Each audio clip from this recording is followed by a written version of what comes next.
All right, YouTube. One overly optimistic professor saying, "Oh, at least 20 faithless electors Republican electors who are pledged to Trump might vote against him, so they're more than halfway there. And oh, haha, this means that Trump won't win the presidency." There are several problems with this argument. I've already said Trump will be the next president of the United States. Faithless electors will not change that. 20 faithless electors won't change it. 30 electors won't change that. Here's why. This professor, for all of his acumen, appears not to understand basic mathematics, and that's a little bit of a problem, because supposedly this is a Harvard PhD or something along those lines. In order for Trump to lose out to Clinton in the electoral vote that's going to happen before inauguration, you don't simply need a bunch of electors to abandon Trump. He got well over 300, so he would need to lose quite a few of them, quite a large proportion. They would also have to all agree to vote for Hillary Clinton. She's under 270.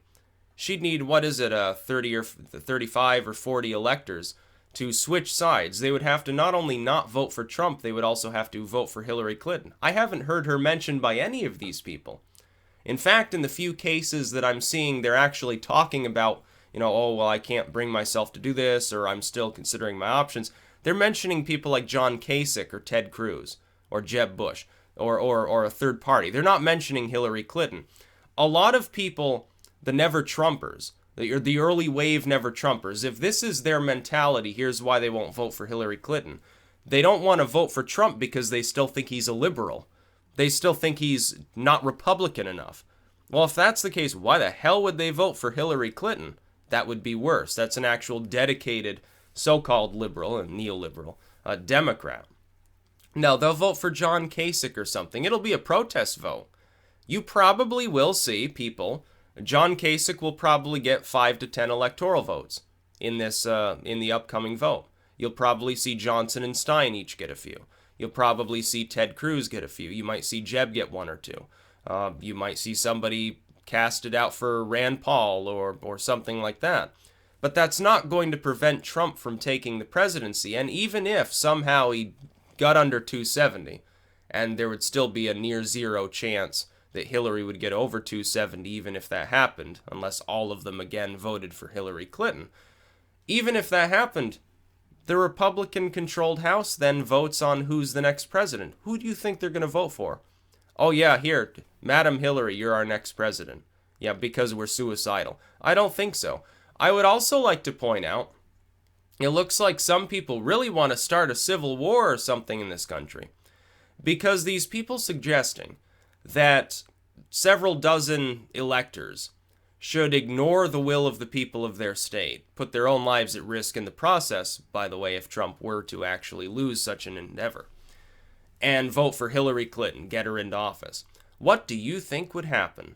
Do you honestly think that the roughly third of the country that formed Trump's hardened support base, the third of the people who weren't apolitical and bitter and didn't vote at all, do you think that they would sit down and say, oh, well, that's the way that it goes. Oh, I guess we have to respect the system.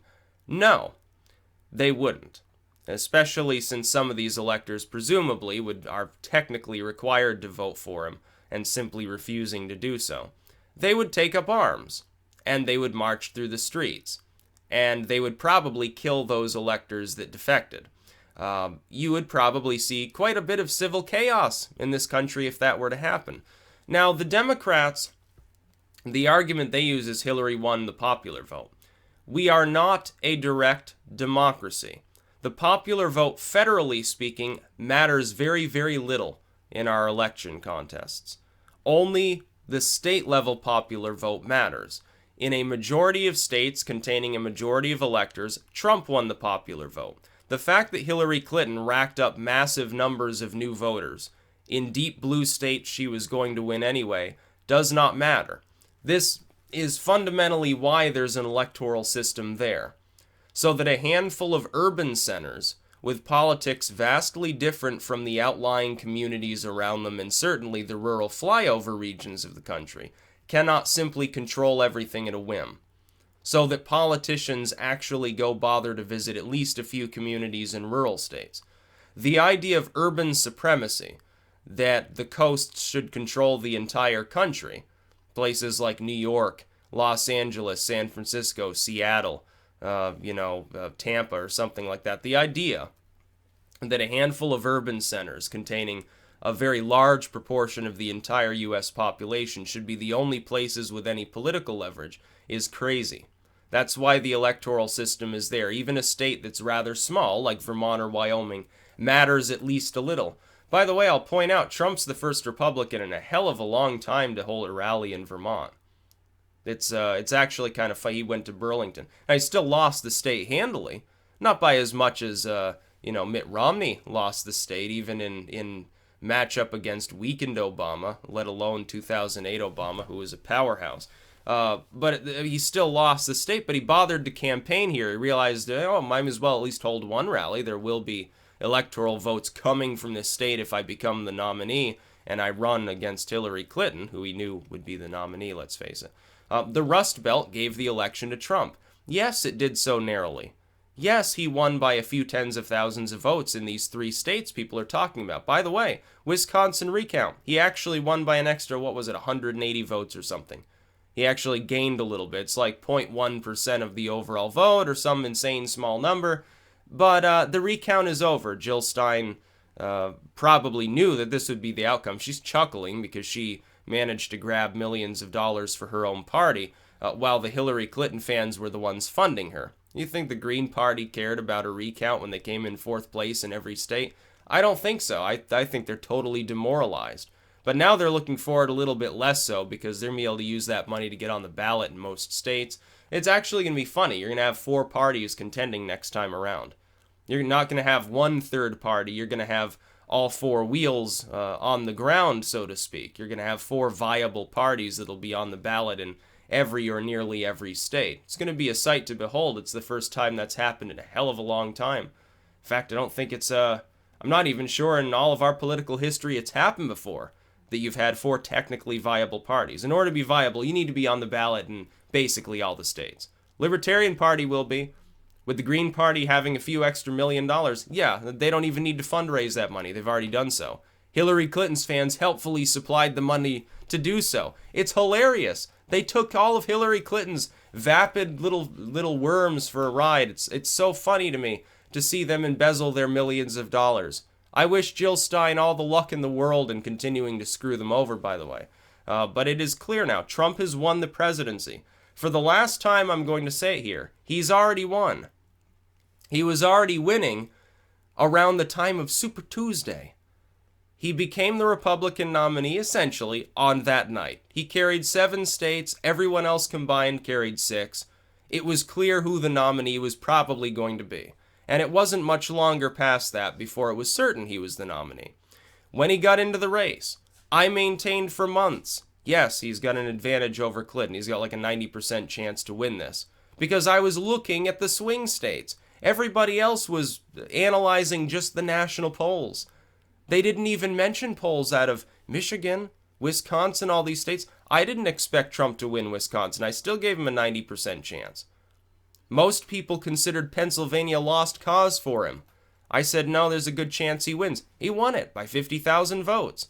It doesn't matter what the margin is. The fact that Hillary Clinton wins an extra 1 million votes in California, that's just California. That's one state. A president has to be able to govern over as many states as possible, as in as friendly a manner as possible. It's the idea of the Electoral College. These faithless electors are a moot point. There aren't enough of them to swing the election to get him below 270. There sure as hell aren't enough to get Hillary Clinton above 270.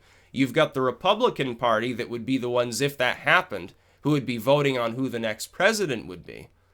And it's not even clear, these people, just because they're considering not voting for Trump, doesn't mean half of them have made up their minds not to. At the end of the day, some of them will probably say, I think it might be a little bit dangerous for my health and for my property's livelihood if I ignore the people of my state, especially if they're from a red state and they're a faithless elector. It's a little bit different than if it's a swing state. If there's some elector from Michigan, they say, well, I don't really like Trump, and they're from a blue community within Michigan, okay, they might be able to get away with it. But what if they're from a deep red community? They're surrounded by Trump fans who really, really like Trump from the Alabama or something. You think that they're not going to consider their own personal safety when they're casting their ballot? Of course they will.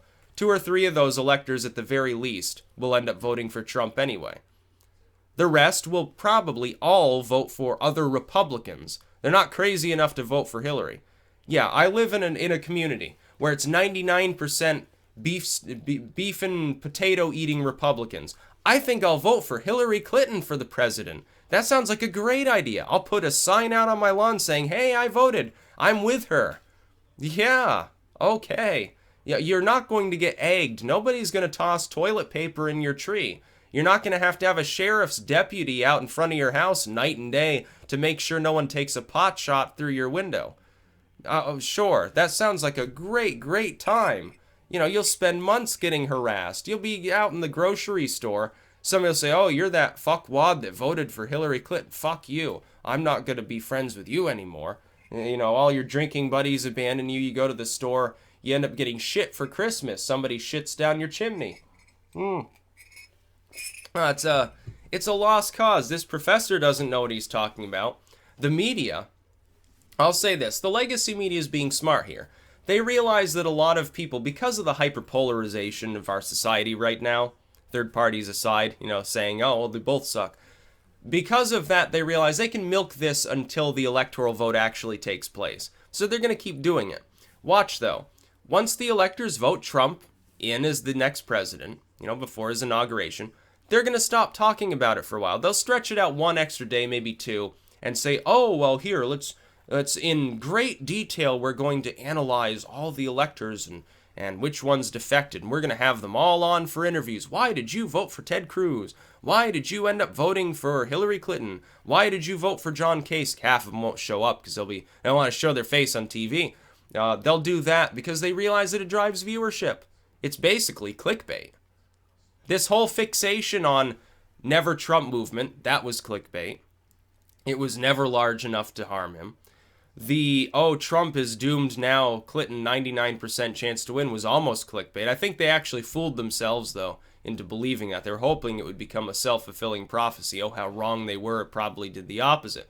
Even Nate Silver, who is Nate Metaconglomerate Or, of course, under my standards.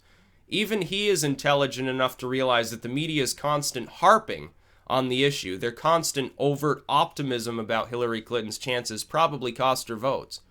On that, he's completely right. Yeah, of course it did. But I don't think you can blame Comey, which is the other thing that he's trying to do. Oh, Comey's letter came at just the wrong time. Yeah, it certainly helped to sink her campaign, but he was already winning before that. Some of us realize this because some of us weren't apparently taking a bunch of money from, I don't know, New York Times or wherever Nate Silver gets paid from. Somebody had to have paid him off because he used to be a numbers man. He used to look at these things with a lot less bias and say, yes, this is the way it be. That is not the way it be. Now all he became was a stooge. So many people lost so many millions of dollars betting based on what Nate Silver said. And people probably made money if they were listening to a bunch of random YouTubers and bloggers. It's really, really funny. We beat the Vegas odds. What were the odds of Trump winning towards the end there, being placed in Vegas? It was some insane tiny number. You know how much money some people made betting that he would win, even at the last hour? Oh, must have been great. They must have cleaned up. A bunch of Republicans got a nice early Christmas present, I guess. No, this professor's nutty. It's literally the nutty professor. The electors don't matter. 20 electors isn't enough. He won by a larger margin that they'd all have to abandon him for Hillary Clinton in order for it to have any effect anyway. At least the one dude they had, I think he was a Texas elector, coming out on TV, I think a week ago. What was he talking about? When they asked him, would you vote for Hillary Clinton? He said, no, I'm not voting for Hillary. I think I might vote for John Kasich. Well, how does that help Clinton? How does it help her get over 270? You realize how many electors have to defect in order for that to happen? They're thinking about their livelihood, maybe their political chances. At the end of the day, a lot of them probably are just asking anonymously about this legal firm or some other legal firm about whether they can change their votes, what the ramifications are. How can I maintain anonymity because I live in a red community? A lot of them, when they figure out that their vote will be public, they're going to vote for Trump because they'll be too scared not to, which is good. Because if they actually did give the presidency to Hillary Clinton by some miracle, it would probably cause such mass civil unrest that the country would tear itself apart. The Democrats, oddly enough, would then have started a second civil war. That's about all. Peace out.